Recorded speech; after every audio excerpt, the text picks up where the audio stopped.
This is the morning after. We had a little outdoor adventure last night that I didn't really record much of. I did a couple clips of cell phone video and not much in the way of stills because it was dark. And we were in the middle of the Everglades. It's the darkest spot that we could find, that we could drive to. It's one of the darkest in the country. It's a number 2 on the scale. It goes down to 1. It goes from 1 to 9. And 9, of course, is like the middle of Shea Stadium or something. So in the middle of the Everglades, it's a number 2. And that means you're pretty far from the city lights. Unfortunately, because it's the Everglades, it's sort of humid and there's a little bit of thickness to the air. It's not sparkly clear. When we brought the boat down from Lake Erie, we were 25 miles offshore between Charleston and St. Augustine. And that was the day after a cold front went through. The seas were a little bit up, but boy, we got rewarded with the stars. They were like sparkling diamonds, the clearest, brightest stars I've ever seen. I was hoping for something like that, but being as it was the Everglades, there was actually a very light cloud layer that was, I don't know, just guessing, I'd say it was probably 3,000 feet, about 4,000 feet up. It was pretty high up. And you could sort of see through it, but it would kill the stars. And that was present off and on throughout the night. It was there when we arrived. We set up, goofed around for a while. And then to take the pictures, I personally was going for Andromeda. I've never seen Andromeda before in person. And I had my little handy dandy star chart app. Here, I'll show you what that's like. Outdoors here. It's really cool. It's called Stellarium. And you can see it's very complete and it's live. So as you're looking around the sky, it'll show you and name what you're looking at. It's almost like a augmented reality thing when you're holding it and looking at the stars. The problem is you can adjust the thickness of the atmosphere to match what you're looking at, but you can look at it with the naked eye and, oh, okay, so Andromeda is going to be right above that star there. And then you put a camera up, and the camera has the digitized screen. It just doesn't show you the really minute light colors. Like the nebula, the Andromeda galaxy, was like a smudge, like on your windshield if you smudged your finger. It's kind of what it looked like. It wasn't bold and bright, and I couldn't see it with the naked eye, but with binoculars, 10 power binoculars, stabilized 10 power binoculars, I could see it. And then so I'd take the bins down and be like, okay, now where is I looking? Right there, okay. And then try to get the camera pointed up. It was an adventure. Speaking of adventure, in the meantime, so we're out in this dark spot. It's actually a rest area on Route 41, which cuts across from Naples to Miami. And we're a little closer to Naples than we were to Miami, but not pretty much in the middle. And this little rest area is just a corner. It has some pit toilets so 41's going east and west, and this road, I don't know, 879 or something like that, it runs north. Anyway, we see these lights, like tail lights, up there, and they're not moving, they're sitting there. Kind of suspicious looking behavior, like why aren't they going anywhere? There's nowhere to, well, I don't know, who knows what they're doing. And he's looking and he's thinking, I think those lights are coming, I think there's someone coming. I said, that car? And he says, no, that's a flashlight. I said, no, it's not a flashlight, it's a car. He's like, no, there's a flashlight. So and in the dark we're looking, and I'm trying to decide what we're seeing. So I turned the car lights on, the parking lights, so we could illuminate our general vicinity. There wasn't anybody around. but you know, your brain's playing games in the dark. I hadn't been out in the wilderness like that for quite a while. So anyway, we finished our sandwiches and opened the car doors. All these bugs came in. It was the Everglades, of course. Pretty many bugs. It wasn't really mosquitoes. There were some, but they were just like gnatty, midgy things, and they didn't particularly bite. But we had long sleeves and long pants. Anyhow, we set up the gear, and we could hear all these things in the trees. There's a canal just east of this little rest area that ran north along the road, and there were things splashing in there. I was sure they were fish because alligators don't splash. They want to be sneaky. And Mike's like, oh, I bet those are alligators. And it was only 20 feet away. But that's not alligators, those are fish. And so we find Andromeda, and it was like 65 degrees. It was like straight up almost, a little bit east of north. And I had trouble getting my tripod. It's a videographer's tripod with a fluid head. I had trouble getting it high enough. I think it was probably high enough, but I couldn't see Andromeda on the camera. Of course, I take the bends. Oh yeah, there it is. Point the camera more or less in that direction and hope. So what we were doing was we were taking multiple short images. If you take a long image, the Earth turns and the stars turn into little streaks instead of being a nice round star. And there's a lot of resources on the web that you can use to calculate based on your shutter speed, well actually it tells you your shutter speed, but based on your lens and your f-stop and how high the star is, because the stars up closer to the North Pole are going to spin less than the ones down over the equator. I had a 100 to 400 lens, and I did the calculation for a 400 millimeter, but I just couldn't see enough of the sky to have a chance of getting Andromeda, since I couldn't tell where Andromeda was. I used the 1 second timing that I could have used for a 400 millimeter and shot 100 millimeters. So I took more snaps than I had to, but that could have taken fewer longer ones. But it's all the same. I took about 100 shots. And then I switched to something else. I switched over to Cassiopeia because there was a little bit of the Milky Way. When we got there, we could actually clearly see the Milky Way. It was just the tail end of it. The galactic center was below the horizon. So, but we could just see the arms, you know, where the Milky Way's milky, and it's fading out. And that kind of went to Cassiopeia. So as I was shooting, I shot another 100 frames of that to see if I could get anything interesting of the Milky Way, like the stars and the stars and the stars. There's just so many stars. Then I shot another 100 just in the dark spot where it was kind of where Andromeda might be. And I'm about to look at those. I haven't looked at those yet. They just copied on my computer here. Mike was doing his own thing. He was shooting basically the same areas, but he did like some patchwork, like a quilt, so that he had coverage of that whole area. So he's fairly confident that he got something. We'll see what he's got. He's gonna come over later today, and we're gonna see what he's got. You'd hear this squawking, and he'd say, "What's that?" And I'd say, "Oh, that's a great blue heron." And then you'd hear some owls going off. "What's that?" "Well, that's a barred owl." "Who cooks for you?" And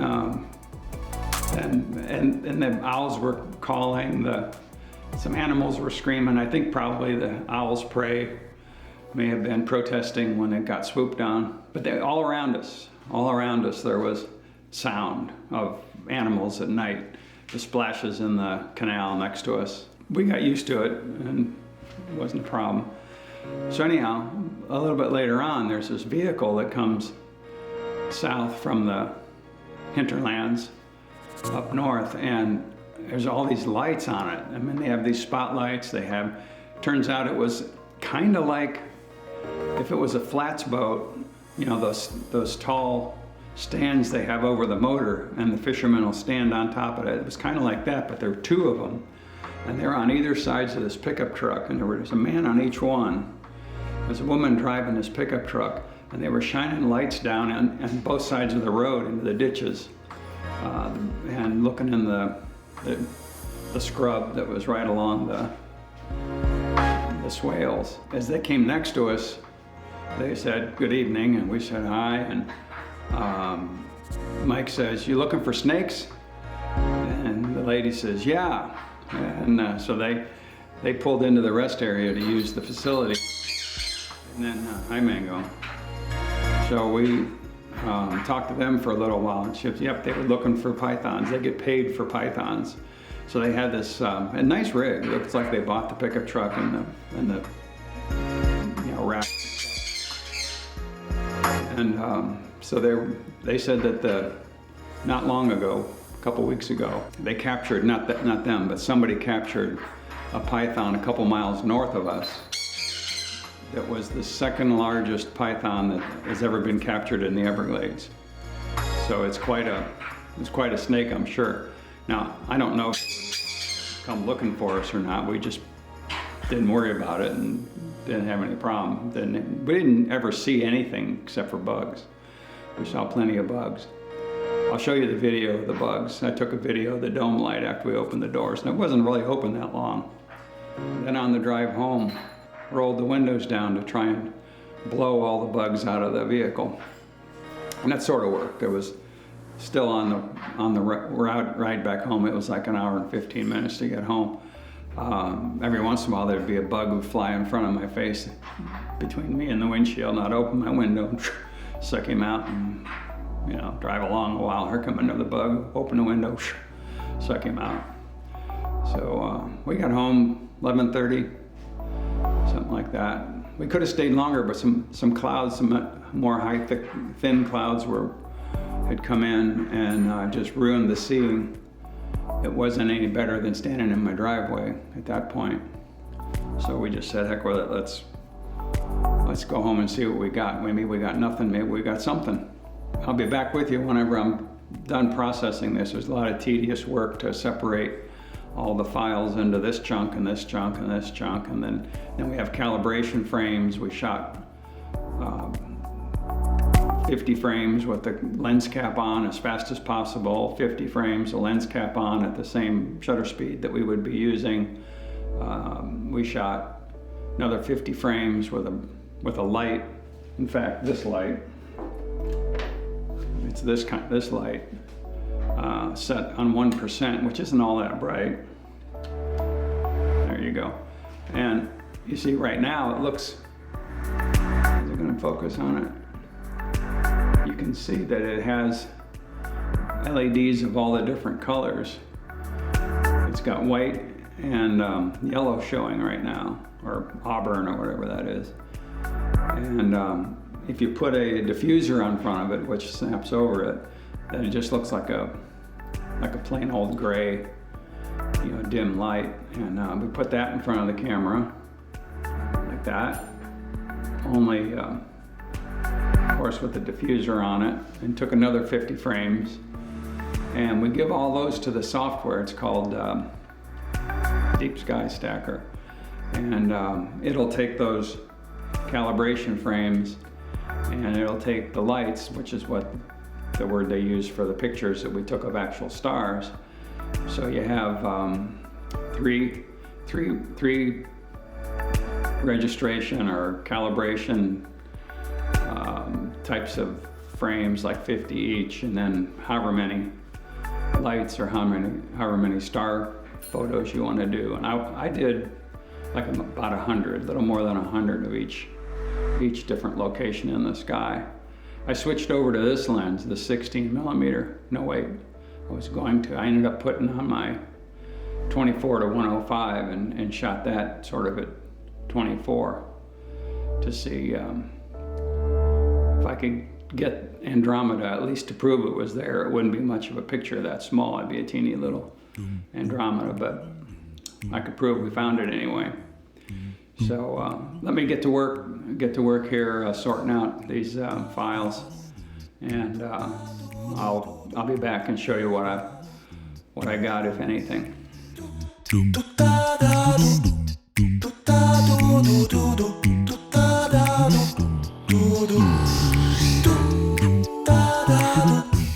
Okay, so Mike's come and gone. We've learned a lot of things about what not to do or what we should do. The first thing I learned was not to try and use the Wi-Fi connection to the Canon camera from my phone. It works for the first photograph, but if you want to take 50 photographs, it loses its mind, and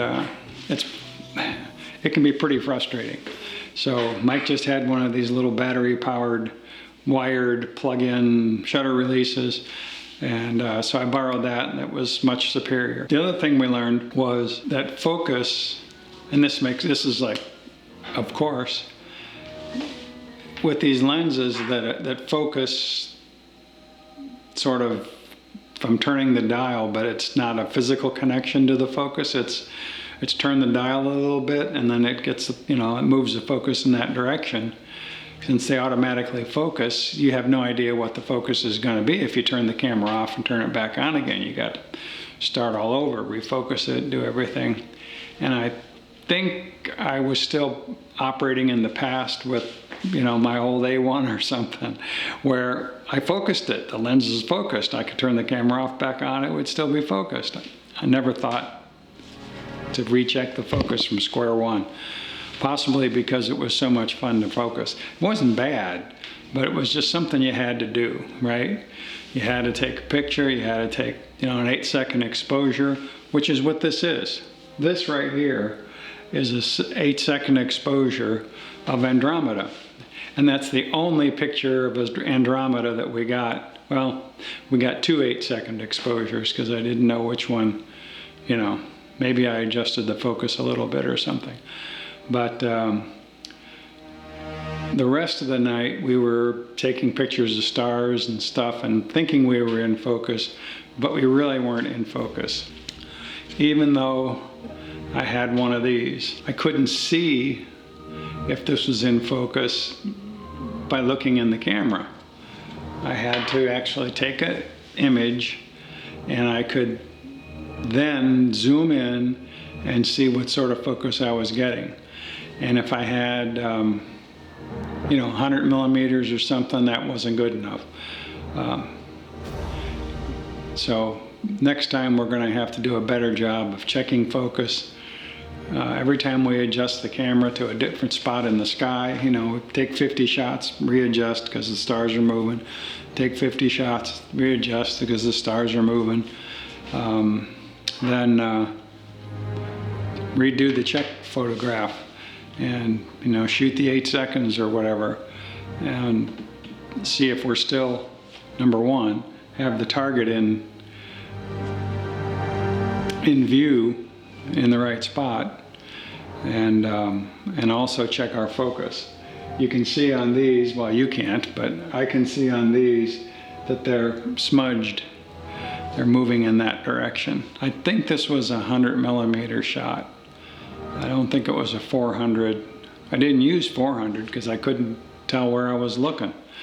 100, at least I thought I could randomly get a picture of something. The other problem I had was the tripod wouldn't focus high enough. It's really better to have a ball head where you can get that thing to point straight up or very close to it, because Andromeda was 60 degrees up. Mike's pictures, like mine, were largely out of focus. So we're gonna have to do a better job of focusing. Maybe taping the focus ring down so we don't move it accidentally. Because a lot of times things move when you're groping in the dark.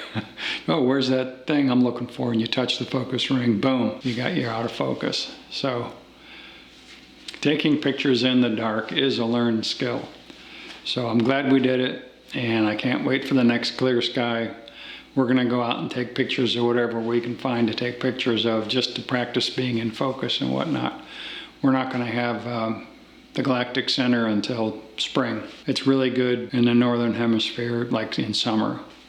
So we'll see what happens then.